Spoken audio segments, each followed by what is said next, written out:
Shabbat Shalom. So because we've invited so many families here tonight, I am going to tell a story. But if you are an adult, I want you to listen because I think this story could be for you too. It's a story that I grew up listening to on a thing called a cassette tape. And it's by a famous Jewish storyteller named Sid Lieberman. And this is how it goes. Once upon a time, there was a king who liked to disguise himself and go out in his kingdom and find out how were the people in his kingdom doing. One night, he decided to put on his disguise. He went like this, so he would look like a regular person, because this is what regular people look like. And he snuck out to the farthest edge of his kingdom, where there was suffering and there was poverty.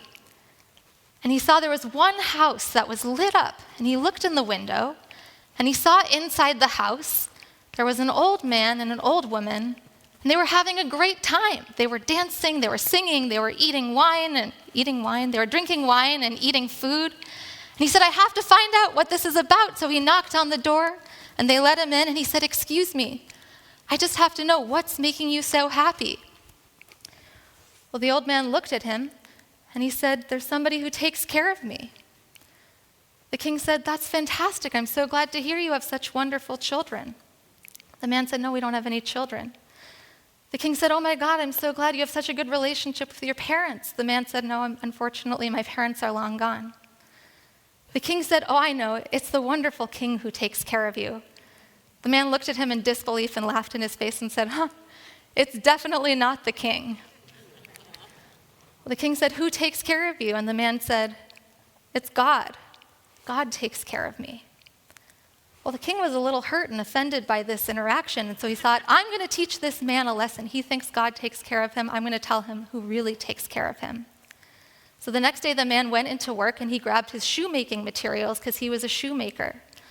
And he went to work, and he saw all over the kingdom there were signs that said, shoemaking is now illegal in this kingdom. No more shoemakers allowed. Well, the man went into a panic. He said, I have no idea what to do. I barely have enough money to last through the rest of the week.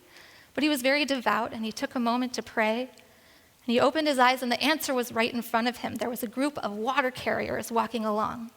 And he ran up to them, and he said, oh my God, can I be a water carrier? I just lost my job. I'll do anything to be a water carrier. They looked at him like he was kind of strange. They're like, it doesn't take that much. Here's a bucket. And so he sold his shoemaking equipment, and he had enough money for the rest of the week, and so he had a great celebration with his wife that night. And the king came to see how his lesson had gone. He thought it didn't go so well, and he thought, I'm going to get him.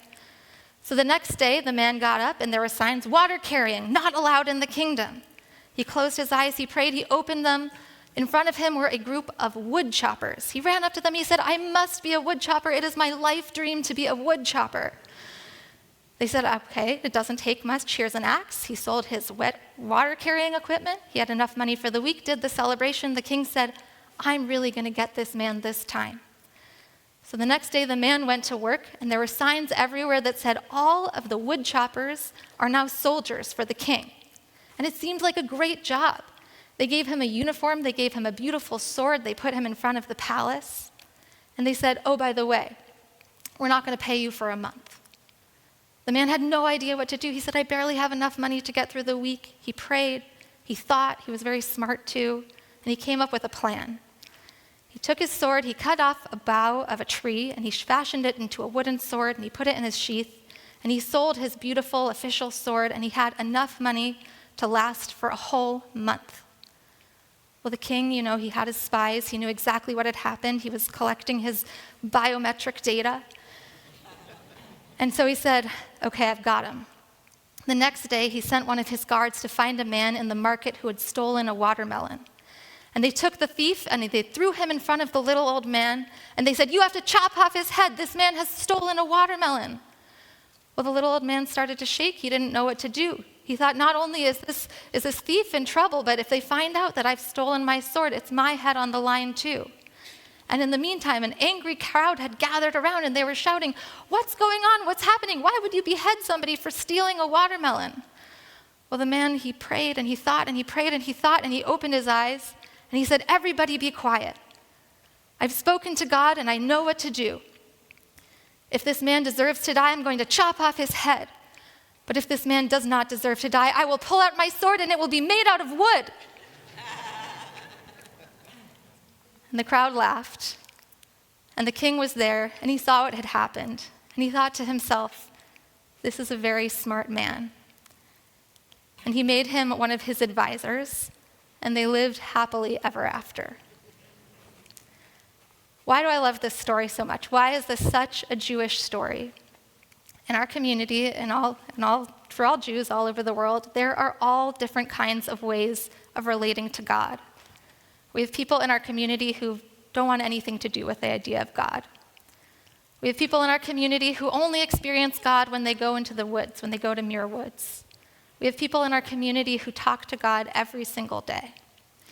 There is not one right way to interact with God.